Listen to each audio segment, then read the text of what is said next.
Good morning student. आज हम financial analysis and control इस सब्जेक्ट के अंदर कैपिटल बजटिंग का जो टॉपिक है वो कैपिटल बजटिंग का problem number third and fourth देखने वाले हैं। ये जो प्रॉब्लम है ये मैंने निराली पब्लिकेशन की टेक्स्ट बुक में से लिया हुआ है। तो थर्ड एंड फोर्थ प्रॉब्लम हम देख रहे हैं। ये video M Com part first semester second के स्टूडेंट के लिए यूजफुल है, as well as BBA MBA and CA के स्टूडेंट के लिए भी यूजफुल है। और अदर यूनिवर्सिटी के स्टूडेंट जिनके सिलेबस में कैपिटल बजटिंग का टॉपिक होगा वो स्टूडेंट भी ये वीडियो फॉलो कर सकते हैं। तो स्टार्ट करते हैं।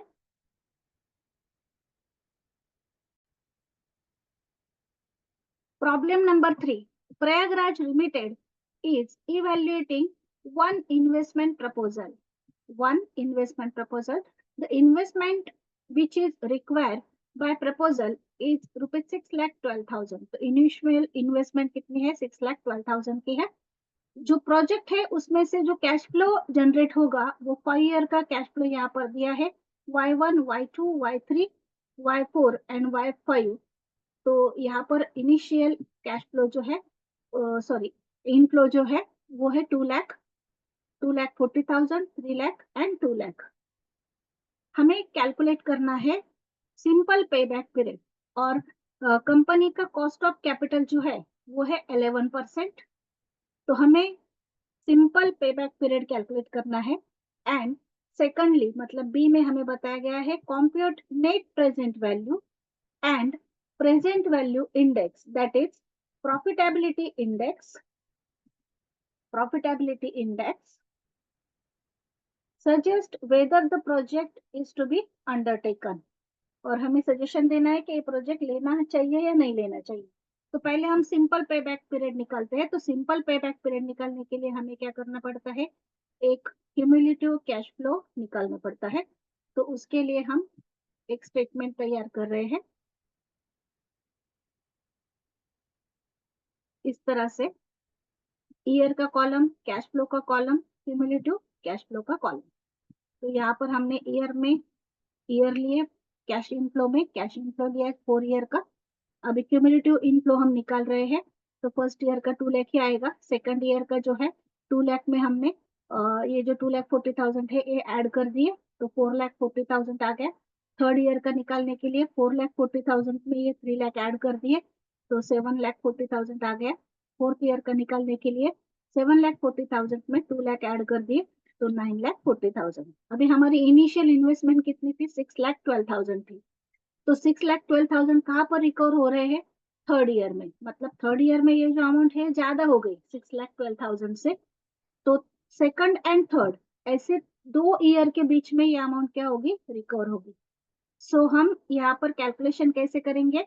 तो ये जो 7,40,000 है इसमें से हम 6,12,000 की जो इन्वेस्टमेंट है वो माइनस करेंगे, बैलेंसिंग अमाउंट लेंगे। एंड नेक्स्ट ईयर का मतलब जो अमाउंट हम लेंगे, तो इस ईयर का, थर्ड ईयर का जो इनफ्लो है उससे हम उसको डिवाइड करेंगे, मतलब 3 लाख से डिवाइड करेंगे। सो हमने कैलकुलेशन किया, the investment is expected between second year and third year. Second and third year दोनों के बीच में है। सो पे बैक पीरियड कैलकुलेशन करने के लिए 2 ईयर्स कंप्लीट है, यहाँ पर दिख रहा है 2 ईयर्स कंप्लीट है। थर्ड ईयर के कितने मंथ्स है इसका हम कैलकुलेशन कर रहे हैं। तो इसके लिए हमने इस तरह से फॉर्मूला लिखा। हमने इनिशियल इन्वेस्टमेंट में से 4,40,000 मतलब सेकंड ईयर का क्यूमुलेटिव फ्लो माइनस कर दिया, तो बैलेंसिंग अमाउंट आई 1,72,000। उसको थर्ड ईयर के कैश इनफ्लो से डिवाइड किया, इंटू 12 किया, तो मंथ्स आ गए 6.88, मीन्स 7 मंथ्स होते हैं। सो हमारा पे बैक पीरियड कितना आया? 2 ईयर्स एंड 7 मंथ्स। ये हमारा फर्स्ट कैलकुलेशन कंप्लीट हुआ। सेकंड कैलकुलेशन में हमें क्या करना है? तो हमें निकालना है नेट प्रेजेंट वैल्यू। तो मैंने प्रीवियस प्रॉब्लम में जिस तरह से कैलकुलेटर आपके साथ शेयर किया था और प्रेजेंट वैल्यू निकाल के दिखाई थी, उसी तरह से यहाँ पर भी हमें प्रेजेंट वैल्यू फैक्टर जो है वो कैलकुलेट करना है। तो यहाँ पर हमें परसेंटेज कितने दिए गए हैं? प्रॉब्लम में परसेंटेज है 11%। कॉस्ट ऑफ कैपिटल कितनी है? 11%। तो 11% से हमें ये कैलकुलेशन करना है पीवी फैक्टर का। तो अभी मैं कैलकुलेटर शेयर नहीं करूंगी, आपको डायरेक्टली बताऊंगी, आप कैलकुलेटर के ऊपर कैलकुलेट करके देख लीजिए। तो देखिए 11% है, तो हम पीवी फैक्टर निकालने के लिए फॉर्मूला क्या यूज करेंगे, 1/1.11, 1/1.11 और इज इक्वल टू का साइन प्रेस कीजिए, आपको आंसर मिलेगा 0.9010। यहाँ पर कुछ पॉइंट जो है ना वो एडजस्ट करने पड़ते हैं, मतलब अगर इसके आगे कुछ होगा तो वो कम ज्यादा करना पड़ता है। अगेन आप इज इक्वल टू का साइन प्रेस करेंगे तो आपको नेक्स्ट फिगर मिलेगी 0.8116। आपको कैलसी अगर शेयर करके दिखाना हो तो मैं दिखा सकती हूँ, दिखा देती हूँ, आपका फिर से कंफ्यूजन हो जाएगा। तो ठीक है, मैं कैलसी शेयर कर रही हूँ।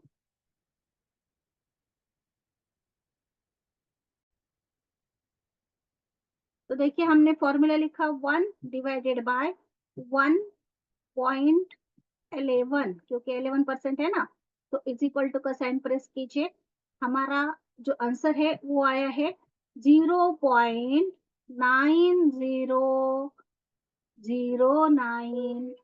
आगे सिर्फ फिर से जीरो आ गया है, तो यहाँ पर हमें जो होता है ना पॉइंट वो एडजस्ट करना पड़ता है, तो आप यहाँ पर 0.009 लेंगे तो भी चलेगा, तो यहाँ पर एक एडजस्ट करके 10 लिया है। अगेन आप इज इक्वल टू का साइन प्रेस करेंगे तो आपको आंसर मिलेगा 0.8116। अगेन आप इज इक्वल टू का साइन प्रेस करेंगे तो आपको आंसर मिलेगा 0.7311, वन के आगे 9 है ना, सो हमने 2 कर दिया, तो 0.7312। अगेन इज इक्वल टू का साइन प्रेस करेंगे तो 0.6587। इस तरह से हमने ये जो पीवी फैक्टर है वो डिस्काउंटेड फैक्टर वो कैलकुलेट किया है। आपको जितने परसेंट दिए होंगे तो 1/1 पॉइंट उतने परसेंट लीजिए, तो यहाँ पर हमने 1/1.11 लिया। जितनी ईयर का निकालना है उतनी बार आपको इज इक्वल टू का साइन प्रेस करना पड़ेगा, तो आपको अमाउंट मिल जाएगा। तो इस तरह से कैलकुलेटर यूज करके हम वो पीवी फैक्टर जो है वो निकालते हैं। अभी मैं अगेन प्रॉब्लम की ओर आती हूँ।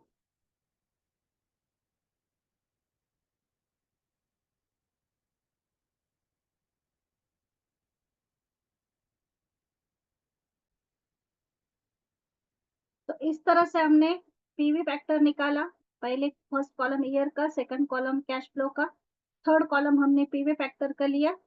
अभी मल्टीप्लिकेशन करेंगे, cash flow into PV factor, इस फॉर्मूला से हमने डिस्काउंटेड कैश फ्लो निकाला 1,80,200।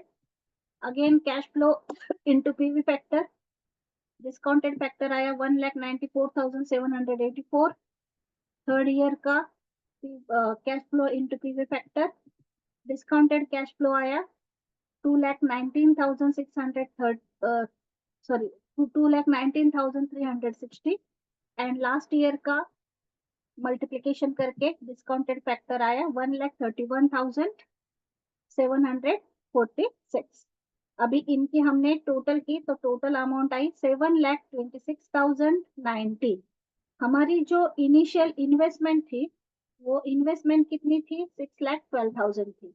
तो यहाँ पर हमने क्या किया, आप क्यूमुलेटिव फैक्टर निकाल के भी ये आंसर निकाल सकते थे, लेकिन यहाँ पर हमें सिर्फ नेट प्रेजेंट वैल्यू पूछी गई थी, तो हमने यहाँ पर नेट प्रेजेंट वैल्यू के लिए इसकी टोटल कर दी, और टोटल अमाउंट में से जो इन्वेस्टमेंट है वो माइनस किया, तो नेट प्रेजेंट वैल्यू हमारी आई है यहाँ पर 1,14,090 रुपीज। तो यहाँ पर हमारा ये जो प्रॉब्लम है ये इंडेक्स भी हम निकाल रहे हैं, कैलकुलेशन और सजेशन भी देना है। तो यहाँ पर हमने नेट प्रेजेंट वैल्यू निकाल ली 1,14,090। अभी हम इंडेक्स निकाल रहे हैं, profitability index, calculation of profitability index और प्रेजेंट वैल्यू इंडेक्स। तो इसका फॉर्मूला है discounted cash flow divided by investment require. तो कैश फ्लो हमारा था 7,26,090, उसको हमने इन्वेस्टमेंट से मतलब 6,12,000 से डिवाइड किया, तो हमारा जो आंसर है वो आया है यहाँ पर 1.1864। तो ये जीरो से ज्यादा है ना, यहाँ पर कॉमन है, ये पॉइंट है हाँ? तो ये 0 से ज्यादा है, मतलब अगर 0 से ज्यादा होती है ना प्रेजेंट वैल्यू, तो प्रॉफिटेबिलिटी इंडेक्स यहाँ पर देखिए लिखा है as per present value greater than 0 and profitability index greater than 1, the proposal should be accepted. तो ये प्रपोजल हमें क्या करना चाहिए, एक्सेप्ट करना चाहिए। तो यहाँ पर हमारा थर्ड नंबर का प्रॉब्लम जो है वो कंप्लीट हुआ है।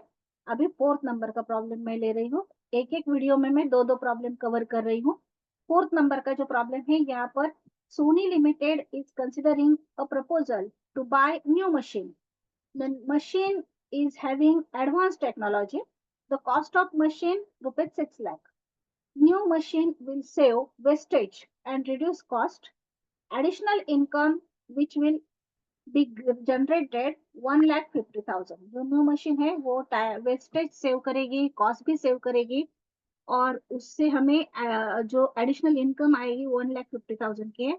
The life of machine 10 years, और 10 ईयर के बाद अगर हम वो स्क्रैप में देंगे वगैरह तो उसकी कोई भी सैलवेज वैल्यू नहीं है, नो सैलवेज वैल्यू यहाँ पर बताया गया है। Sony limited has practice to provide depreciation on straight line basis. तो हमें दो कैलकुलेशन करने हैं। तो फर्स्ट कैलकुलेशन जो है यहाँ पर बताया गया है कि हमें कॉम्प्यूट करना है cash flow and net present value and profitability index. तो इतना कैलकुलेशन हमें फर्स्ट करना है। Then as a business consultant advice to management of Sony Limited. Consider tax rate 40% and cost of capital 12%. Annuity factor 10 year के बाद का 0.6502 है। तो हमें एडवाइस भी देनी है मैनेजमेंट को। तो फर्स्ट हमें cash flow, net present value, profitability index निकालना है। तो स्टार्ट करते हैं सॉल्यूशन।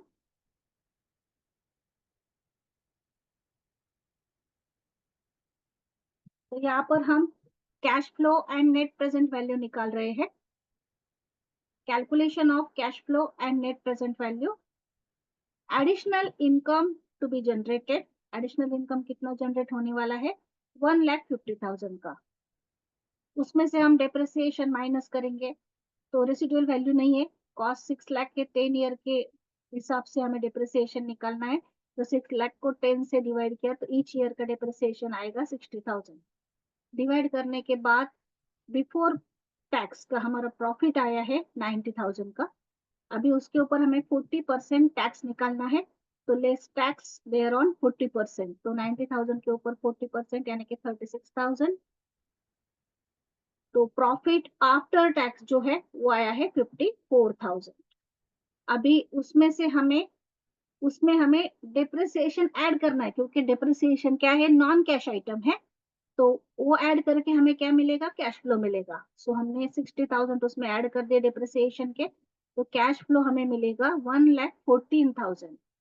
अभी एन्युटी फैक्टर जो है 10 ईयर का वो हम यहाँ पर ले रहे हैं।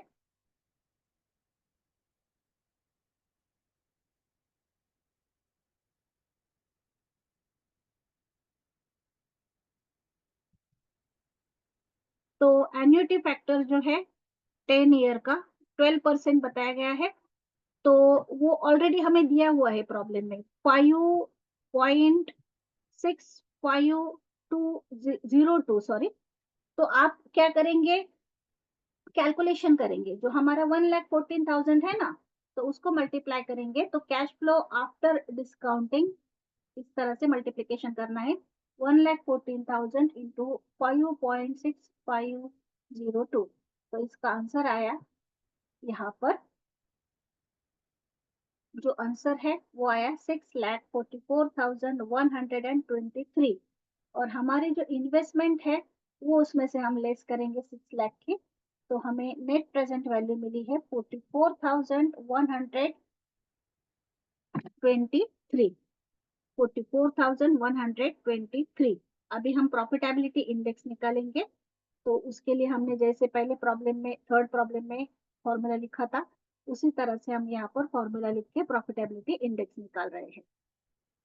तो यहाँ पर देखिए डिस्काउंटेड कैश फ्लो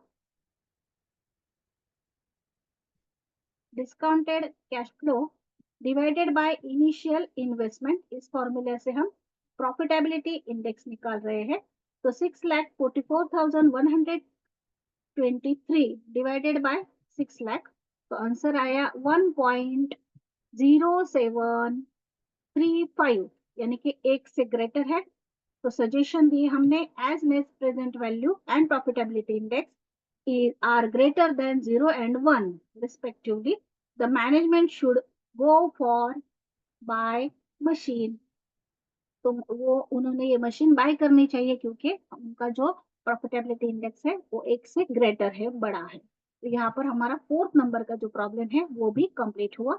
ये 4th नंबर का प्रॉब्लम है और ये उसका सॉल्यूशन है।